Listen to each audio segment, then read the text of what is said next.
Ben Dubose, news editor, AMP Media, joined by Lisa Shortino, managing editor, Coding Sport Magazine, and Greg Muha, director of conferences, exhibits, and sponsorships at AMP.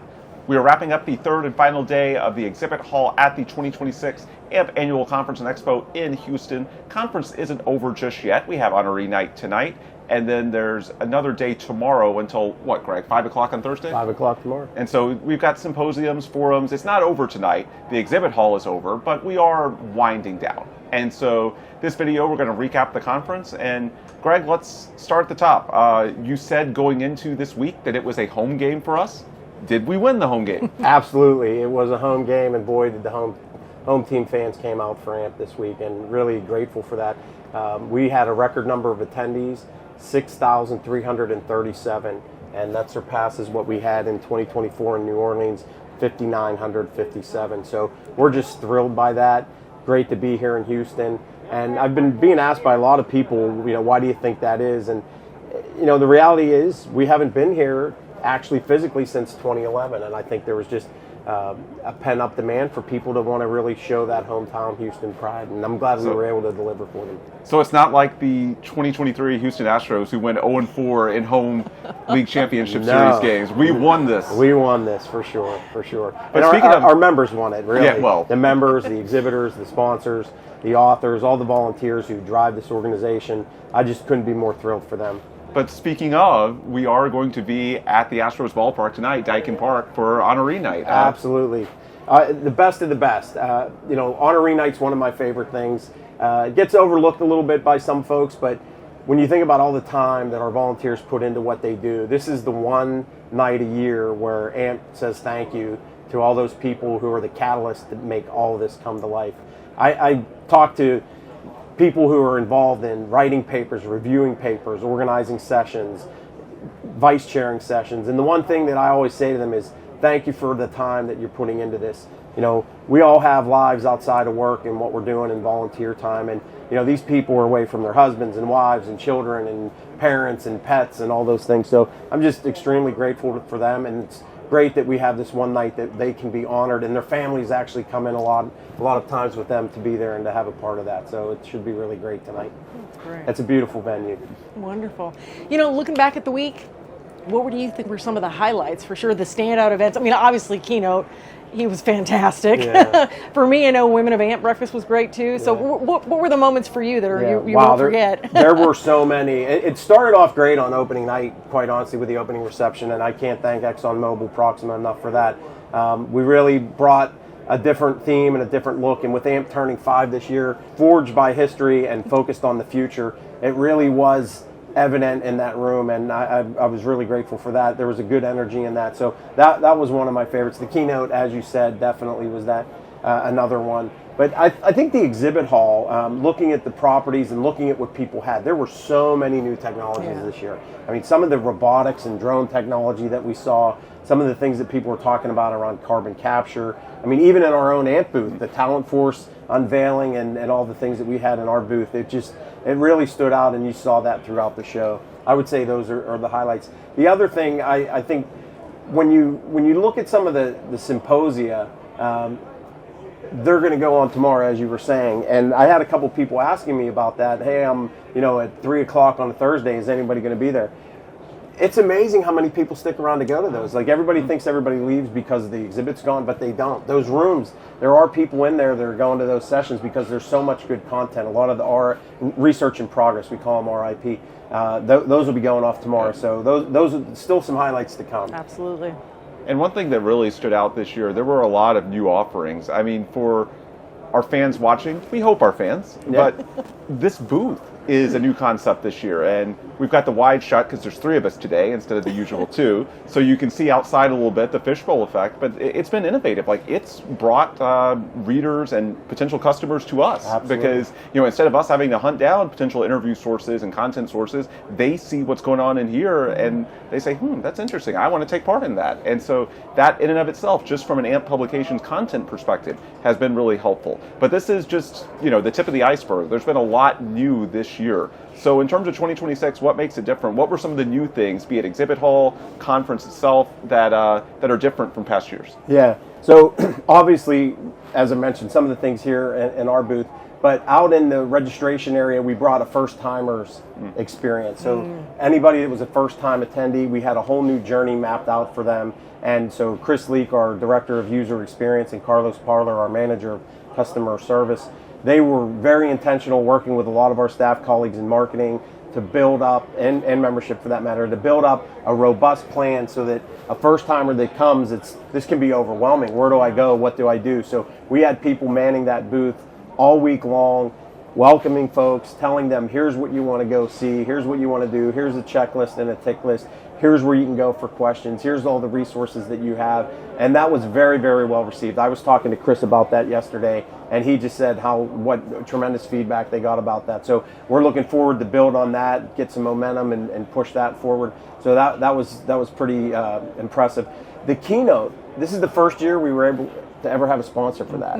And I was very, very impressed by how Retigo Labs leaned into the theming around John Foley, Gucci, as he's known by his call sign, and how they tied in everything that they were doing to where he was at. And they had some really interesting content that they were talking about out of their booth. I took Ernst Toussaint, our Vice President of Civil Infrastructure, over there, and Les Miles over there had so many interesting things that he was talking about with Ernst that you're going to see turn into the technical program next year around how corrosion is the biggest enemy in water in our homes. So stay tuned for that. A lot of things coming in there. But those were two of the biggest things. But we also had over 60 new exhibitors.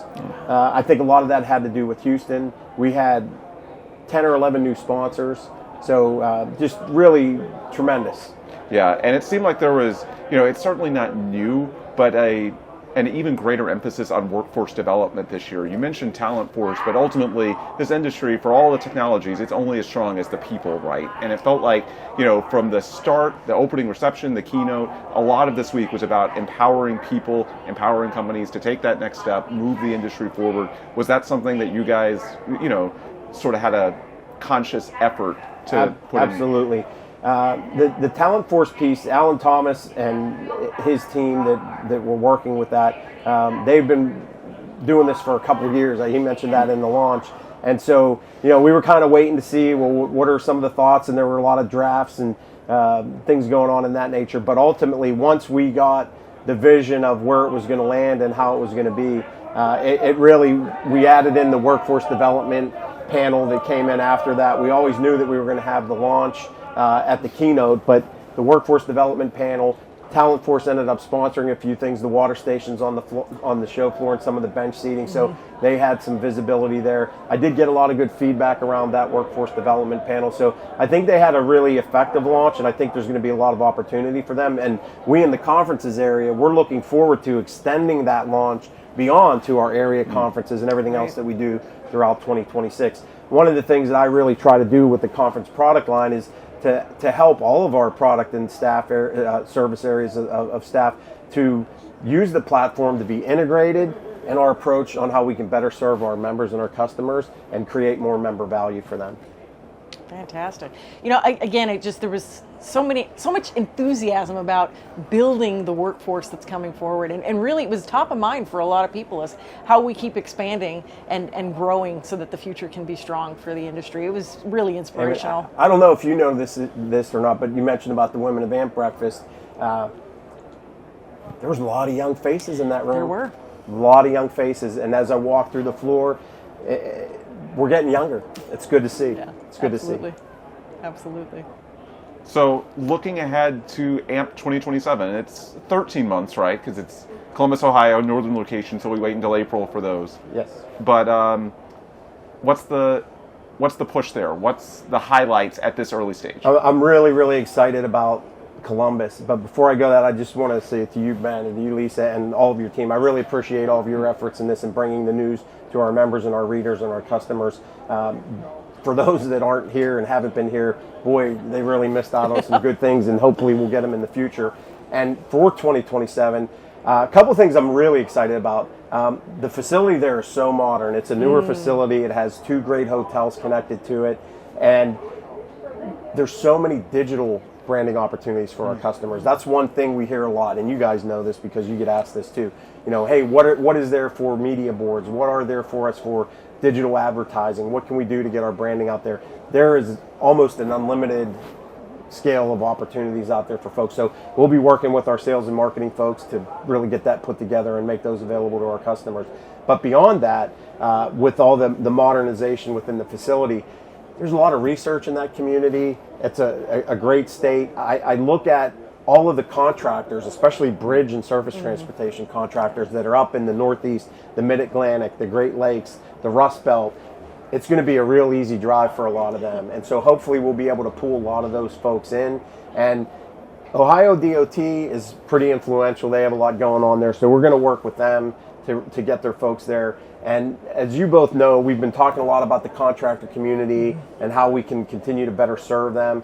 So one thing that we're in the works on, this is a little bit of breaking news, we are committing to doing a special 3 to 4 hour, maybe 2 to 4 hours off-site, hands-on demonstration type situation for contractors that will have equipment, and we're going to target owners, contractors, coatings manufacturers to start. We're going to look at how we can include everyone else in that, but we are going to do that. And what my hope is that when we leave Columbus, all those people who have given us feedback over the last months and years are going to be able to say, wow, they really hurt us there. So, you know, it's really shaping up to be a good venue.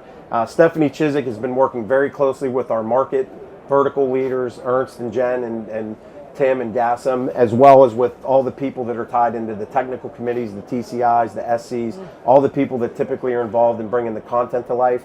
And they're already working on the call for content. And so there's so many things that they're gathering here this week that we're going to get ready to reconvene when we get back home and then push this all back out so that we can start the whole process for next year. Boy, you guys aren't wasting a minute of time, are you? Always planning. You're rolling now. You have to. You have to. In 2026, just to put a bow on it, sounds like a definite win, exceeded all your expectations. Absolutely, absolutely. And I'm just so grateful to everybody, all of our members, all of our customers, our staff, colleagues. I really couldn't have been more thrilled with how things turned out. And unlike the last 2 years, the weather held up. Weather was great. Absolutely. All right, with that, that will do it for our coverage at the 2026 AMP Annual Conference and Expo. We appreciate all of you so much for watching, and please stay tuned to all the Coatings Pro, Materials Performance, all the AMP media, social media outlets that you follow us on. Please keep doing that. We'll have more coverage of AMP events and beyond, really the entire corrosion control industry over the weeks and months ahead. As always, we appreciate you. Stay safe, safe travels, and we'll talk to you again soon.